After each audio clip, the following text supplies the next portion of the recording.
Welcome to bird media. నేను మీ పవన్ కృష్ణమూర్తి. రాజకీయాల్లో విమర్శలు సహజమే.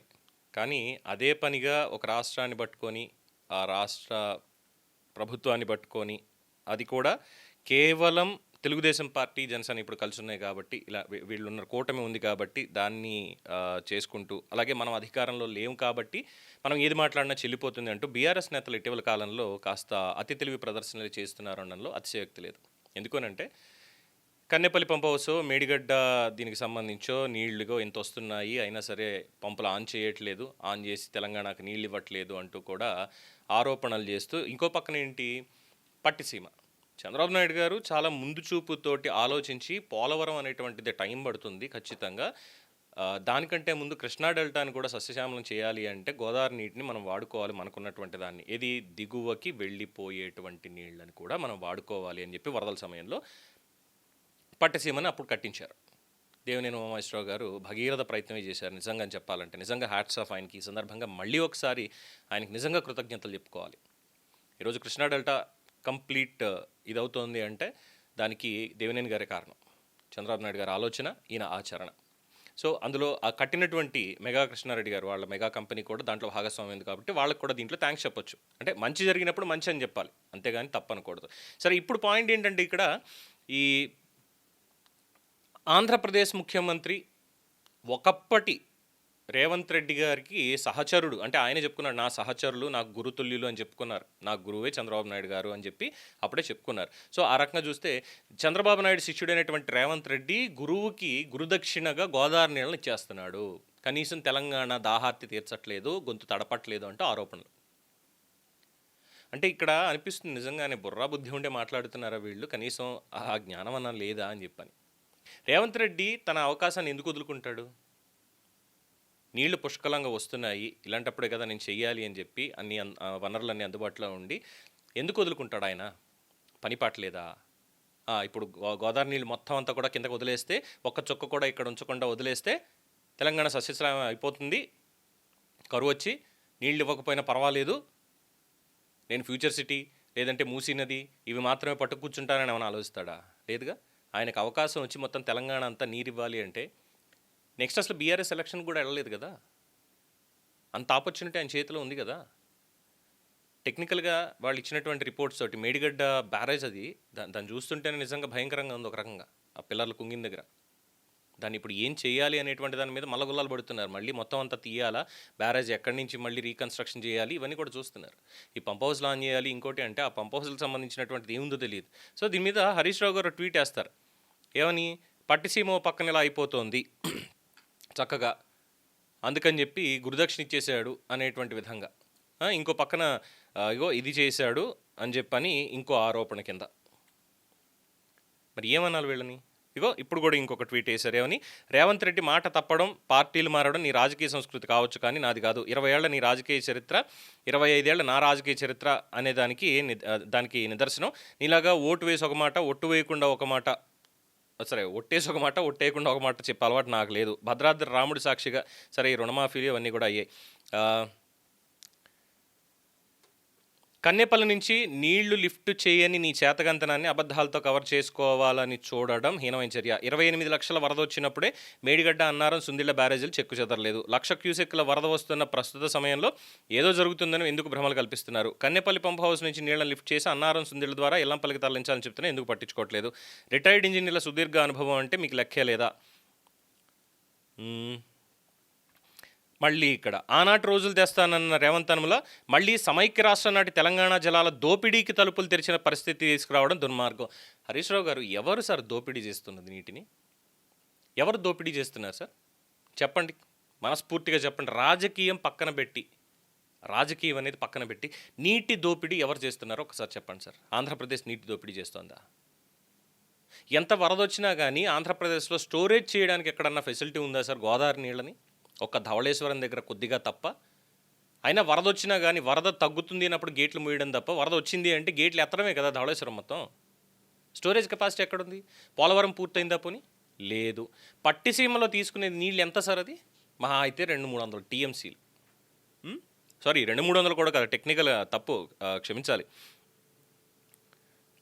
ఒక సర్టన్ అమౌంట్ ఆఫ్ టీఎంసీస్, అది కూడా వరద వచ్చినప్పుడు దిగువకి వెళ్ళిపోతున్నటువంటి నీటిని మీరు అడ్డం అడ్డం పెట్టండి అక్కడ. పోనీ మీరు అడ్డం పెట్టండి, కిందకి రాకుండా అడ్డం పెట్టండి. ఎంత అని పెడతారు మీరు మాత్రం? ఎంత ఎక్సెస్ వచ్చినా కానీ కిందకి వెళ్ళిపోవాల్సిందే కదా, గోదావరిలో కలిసిపోవాల్సిందే కదా. మరి కలిసిపోకుండా ఇక్కడ దోపిడీ జరిగిపోతుందంటే ఎవరు దోపిడీ చేస్తున్నారు సార్? ఎందుకు ఈ విద్వేషపూరితమైనటువంటి మాటలు? మీరు పంప్ హౌస్లో ఆన్ చేయలేదు అంటే టెక్నికల్గా రౌండ్ టేబుల్ పెట్టండి. మాట్లాడితే రౌండ్ టేబుల్స్ పెడతారు కదా, అలా పెట్టండి. ముఖ్యమంత్రి దగ్గరికి మీరు వెళ్ళండి, అపాయింట్మెంట్ తీసుకుని వెళ్ళండి, ఇద్దరు కూర్చోండి, పబ్లిక్లో ప్రెస్ మీట్ లాంటిదో లేదంటే ఇంకోటి పెట్టి మీకున్నటువంటివి ఇవి పెట్టండి. రిటైర్డ్ ఇంజనీర్లో, చీఫ్ ఇంజనీర్లు ఎవరో ఒకళ్ళు వస్తారు, వాళ్ళకి సంబంధించి వాళ్ళు చెప్తారు, మీ అనుమానాలు మీరు చెప్పండి. ఏం చేయాలనే దాని మీద ఒక సుహృద్భావపూర్వక వాతావరణంలో కూర్చొని దానికి సొల్యూషన్ చూడండి. అంతేగాని కింద ఆంధ్రప్రదేశ్ దోచేస్తోంది అనేటువంటి విధంగా. ఎందుకంటే కింద ఇంకెవరు లేరు సార్, తెలంగాణ కింద ఇంకెవరు లేరు. గోదావరి అంటే మళ్ళీ ఆంధ్రాలోంచే వెళ్ళాలి. అక్కడ ఎక్కడ దోపిడీ జరుగుతుందో ఒకసారి చెప్పండి. పోనీ ఇలాంటి మాటలు ఎందుకు సార్ అక్కడ? ఎల్నినో కరువు హెచ్చరికలు, రిటైర్డ్ ఇంజనీర్ సూచనలు పక్కన పెట్టి నీటిని ఎత్తిపోసే చర్యలు తీసుకోకపోవడం అనేది ప్రభుత్వ నిర్లక్ష్యానికి పరాకాష్ట. వెళ్ళండి, కూర్చొని అక్కడ చెప్పండి. రోజుకి 3 టీఎంసీల నీటిని ఎత్తిపోసే సామర్థ్యం ఉన్న పంపులు సిద్ధంగా ఉన్నా కావాలనే ఆన్ చేయకపోవడం క్షమించరాని నేరం. నీళ్లుండి కూడా వాడుకోకపోవడం అంటే పెద్ద వైఫల్యం ఏముంటుంది? ఇగో ఇక్కడ తెలంగాణ ప్రభుత్వం నీటిని వదిలేస్తుంటే ఆంధ్రప్రదేశ్ ప్రభుత్వం పట్టిసీమ, తాడిపూడి, పురుషోత్తపట్నం, పుష్కర ఎత్తిపోతల ద్వారా రోజుకు 3 టీఎంసీల చొప్పున ఇప్పటికే 60 టీఎంసీలకు పైగా నీటిని వినియోగించుకుంది. తెలంగాణ ప్రభుత్వం మాత్రం చేతులెత్తేసి చోద్యం చూస్తోంది. నిరంతరాయంగా పట్టిసీమ పంపులు పనిచేస్తూ మొత్తం 24 మోటార్లను ఫుల్ రన్లో ఉంచి గోదావరి జలాలను ఏపీ కృష్ణా డెల్టాకు తరలిస్తుంటే మరోవైపు తెలంగాణ ప్రభుత్వం మాత్రం పంపులు ఆన్ చేయకుండా చేతులు ముడుకుని కూర్చోవడం సిగ్గుచేటు. ఒక పట్టిసీమ మోటారు 4 మెగావాట్ల విద్యుత్ వినియోగిస్తూ నీటిని ఎత్తిపోస్తుంటే తెలంగాణలో సిద్ధంగా ఉన్న బాహుబలి పంపులను నడపడకపోవడం వెనక దాగి ఉన్న చీకటి ఒప్పందం. ఎవరితో చేసుకున్నారు సార్ చీకటి ఒప్పందం? ఎవరెవరితో చేసుకున్నారు చీకటి ఒప్పందం? ఆంధ్రప్రదేశ్లో పట్టిసీమ నడుస్తోంది. మీరు మోటార్లు వేస్తే ఏమైనా నీళ్ళు కిందకి ఆగిపోతాయా? వచ్చేటువంటి 1,00,000 క్యూసెక్కుల వరదలోను మీరు మోటార్లు ఆన్ చేస్తే బాహుబలి మోటార్లు వేసుకుంటారో లేదంటే మహాబలి మోటార్లు వేసుకుంటారో వేసుకుని మీరు తరలించండి. తరలిస్తే ఏమైనా కిందకి రాకుండా నీళ్ళు ఆగిపోతాయా? వచ్చే నీటిని ఉన్న దాంట్లో ఒడిసి పట్టుకుంటూ ఉంటే దాని మీద ఎందుకు సార్ అక్కసు? కృష్ణా డెల్టాకి ఇస్తున్నాము, రేపు పొద్దున్న 28 లక్షలు వస్తేనే ఆగలేదు ఇది అన్నారు. 28 లక్షలు వస్తుంది. 28 లక్షల్లో కనీసం ఒక 2 లక్షలన్నా ఒడిసి పట్టుకోగలరా? 2 లక్షల క్యూసెక్లకు పైగా ఒడిసి పట్టుకుంటారా మీరు? దానికి సమాధానాలు ఉన్నాయా? మీరు కొట్టుకొని మీ దగ్గర ఉన్నటువంటి లోపాలతోటి మీరేదో చేసుకుంటూ ఆంధ్రప్రదేశ్ మీద ఎందుకు సార్ మాట్లాడడం? పట్టిసీమ నడిచిపోతుంది, ఇంకోటి నడిచిపోతుంది అని. పైన మహారాష్ట్రలో వాళ్ళు వేసుకోవట్లేదు మోటార్లు? వాళ్ళ దగ్గర ఏం లేవా? అక్కడ రాదు. మళ్ళీ మహారాష్ట్రని మనం ఏమనకూడదు. కింద ఆంధ్రప్రదేశ్ ఒక్కటే కనిపిస్తుంది అప్పనంగా. ఎందుకంటే ఆ పక్కనే సముద్రం ఉంది, నీళ్ళంతా కూడా అక్కడికి సముద్రంలోకి వెళ్ళిపోతాయి. దాంట్లో ఏదో ఓ చెంబుడు నీళ్లు తీసుకుంటే దోచేస్తున్నారు ఆంధ్రప్రదేశ్ వాళ్ళు నీళ్లు, నియామకాలని. ఏమనాలి ఇంకక్కడ? ఎందుకు ఇంత విద్వేషపూరితంగా దీన్ని చేయడం? రేవంత్ రెడ్డి మాత్రమే చంద్రబాబు నాయుడు శిష్యుడా? మీరు కాదా? కేసీఆర్ కాదా? మీ దాంట్లో ఉన్నటువంటి నేతలు తుమ్మల నాగేశ్వరరావు గారు, కడియం శ్రీహరి గారు, వీళ్ళెవరు కాదా? ఎర్రబెల్లి దయాకర్ రావు కాదా? వీళ్ళందరూ తెలుగుదేశం పార్టీ స్కూల్ నుంచి వచ్చిన వాళ్ళేగా. మరి మీరందరూ ఏం చేస్తున్నట్టు? అంటే ఇప్పుడు రేవంత్ రెడ్డి గురుదక్షిణ ఇస్తున్నాడు అంటే మీరేం చేశారు అప్పుడు? ఎందుకు సార్ ఇలాంటివి ప్రజల మధ్య తీసుకొచ్చి రాజకీయ నాయకులు రాజకీయపరంగా విమర్శలు చేసుకోవాలి అంటే వేరే చూసుకోండి. ఇలాంటి వాటి మీద విమర్శలు చేయడం అనేది తప్పు కదా. మీకు ఎల్లంపల్లిలో చెప్తున్నారు మీరు 20.18 టీఎంసీల సామర్థ్యానికి 5.48 టీఎంసీలే నిల్వ ఉంది. డెడ్ స్టోరేజీకి ఇంకా ఎంత ఉంది? ప్రభుత్వం అప్రమత్తం కావట్లేదు. ఎల్లంపల్లి, మంథని, రామగుండం సాగునీటి అవసరాల కోసం 2 టీఎంసీ, రామగుండం ఎస్టీపీపీ కోసం 6, ఎన్టీపీసీ కోసం 4, ఈ విద్యుత్ ఉత్పత్తి పరిశ్రమల అవసరాల కోసం మొత్తం 13 టీఎంసీలు, తాగునీటి సరఫరా మిషన్ భగీరథ కోసం 6 టీఎంసీలు, హైదరాబాద్ తాగునీటి సరఫరాకి 10 టీఎంసీ కేటాయింపులు, డెడ్ స్టోరేజ్ చేరిన నీటి నిల్వలతో అవసరాలను ప్రభుత్వం ఎలా తీరుస్తుంది? ఇవన్నీ క్వశ్చన్స్ వేశారు. క్వశ్చన్స్ వేసినప్పుడు దాన్ని తెలంగాణ ప్రభుత్వాన్ని మీరు అడగండి, ఆంధ్రప్రదేశ్ ప్రభుత్వాన్ని దేనికి సార్ మీరు ఇందులోకి తీసుకురావడం? ఆంధ్ర ఏమి ఇప్పుడు మీ దగ్గరకు వచ్చి దీన్ని ఇది చేయట్లేదు కదా. ఏమి ఈ డెడ్ లైన్ కానీ లేదంటే బెదిరింపులు కానీ ఇవ్వలేదు కదా. పంపులు ఆన్ చేసామంటే మక్కలు ఇరుగుతాయని ఇంకోటని ఏం మాట్లాడలేదు కదా. మీరు వదిలేసింది కిందకి వెళ్ళిపోతుంది సముద్రంలోకి వృధాగా వెళ్ళిపోతూ ఉంటే తెలంగాణ అయినా ఆంధ్ర అయినా ప్రజలు, సామాన్య ప్రజలు అందరూ మనవాళ్లే. పెట్టండి కావాలనుకుంటే. దానికి ఏదో ఇదైపోయిందని చెప్పి వీళ్ళు తర్వాత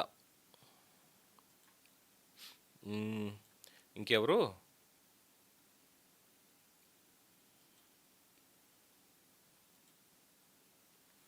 బీఆర్ఎస్ న్యూస్. మేడిగడ్డని పడావబెట్టి పట్టిసీమకు గోదావరి నీళ్లను పంపిన తెలంగాణ ద్రోహి రేవంత్. ఓవైపు ఎల్నిలో ఉన్న తెలంగాణలో గలగల గోదావరి ప్రవహిస్తున్న నీటిని ఒడిసిపట్టకుండా ఏపీకి విడిచిపెడుతున్న కాంగ్రెస్ సర్కార్. నిరంతరాయంగా నీటిని ఎత్తిపోస్తున్న పట్టిసీమ పంపులు. మొత్తం 24 పంపులను రన్ చేస్తూ నీటిని తరలిస్తున్న చంద్రబాబు. తెలంగాణ కరువు బారిన పెట్టి చంద్రబాబు రుణం తీర్చుకుంటున్న రేవంత్. సిగ్గుండాలంట మాటలు మాట్లాడడానికి, సిగ్గుండాలి. ఆంధ్రప్రదేశ్ ప్రజలలాగా కరువు బారిన పడాలి తెలంగాణ ఇది అని ఎవరో మాట్లాడరండి. ఎవరున్నా సరే అందరూ బాగుండాలి, మన ఇంటికి వస్తే అన్నం పెట్టాలి, కడుపు నిండా పెట్టాలి, అలాంటి ఆలోచనలతో ఉంటారు తప్ప ఏదో తెలంగాణ ఎండిపోయి మొత్తం గోదావరి నీళ్ళని మనకే వచ్చేస్తున్నాయి అంటే ఇక్కడ కూడా మళ్ళీ తెలివితేటలు, అతి తెలివితేటలు అంటారు. ఎక్కడికి వెళ్తుంది మేడిగడ్డ నుంచి వచ్చేటువంటి వాటర్ అంతా కిందకి? ఒకసారి టెక్నికల్గా దానికి సంబంధించి చూడండి. ఏముంది, భద్రాచలం దగ్గర నుంచి ఆంధ్రప్రదేశ్లో పోలవరం ప్రాజెక్టు, అక్కడి నుంచి చూస్తే ఇక్కడ ఎలాగా మేడిగడ్డ బ్యారేజ్ తెలంగాణ మహారాష్ట్ర సరిహద్దుల్లో అక్కడ ఉంది. అక్కడి నుంచి నీరు ఎంత ఎత్తిపోసినా మిగిలిన నీళ్ళు ఎక్కడికి వస్తాయి? డైరెక్ట్గా భద్రాచలం వస్తాయి. భద్రాచలం నుంచి ఎక్కడికి వెళ్తాయి? పోలవరం ప్రాజెక్ట్ రిజర్వాయర్ బ్యాక్ వాటర్స్లోకి వెళ్తాయి. ఈ మధ్యలో ఎక్కడన్నా భద్రాచలం నుంచి పోలవరం వరకు ఎక్కడన్నా ఒక్క బ్యారేజ్ కానీ ఇంకోటి ఏమైనా ఉందా స్టోరేజ్ చేయడానికి?